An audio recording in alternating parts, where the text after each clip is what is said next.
Hey, this is Edgar with Engadget, and we're here at the Xbox ID Showcase at GDC 2018, and I'm about to play Apocalypse Cow. Yeah, you heard that right, Apocalypse Cow. So the game itself is very inspired by Wreck-It Ralph. So you're this character named Penny who's trying to figure out what's this glitch that's happening in her digital universe. She's obviously a badass, so she can go and she has weapons and she has different abilities, like a skill called Time Rapture, which lets her kind of slow down in her time around her world.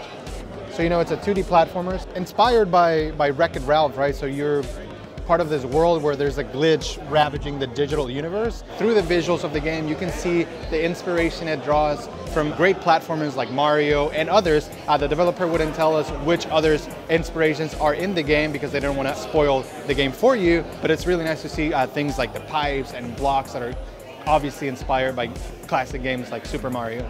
So even though it's a 2D platformer, it's not as easy to get through the level, and that's not saying anything bad about the game. There we go. It actually challenges you to to think a little bit about how you want to use your weapons and the skills you have. It's actually pretty challenging. I think I died maybe about 20-25 times.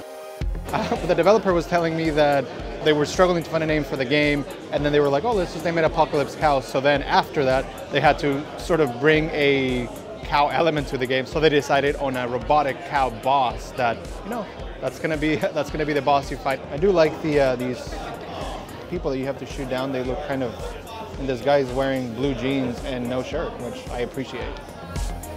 Apocalypse Cow is coming out later in 2018. The developer told us it would be sometime after the summer or around the fall. It'll cost around $15. Again, there's no specific price, but for $15, the game looks like it'll be worth it. Once it does launch, it'll launch on Steam and the Xbox, but for now, that's all we have here from the ID at Xbox Showcase. For more from GDC 2018, stay tuned to Engadget.com.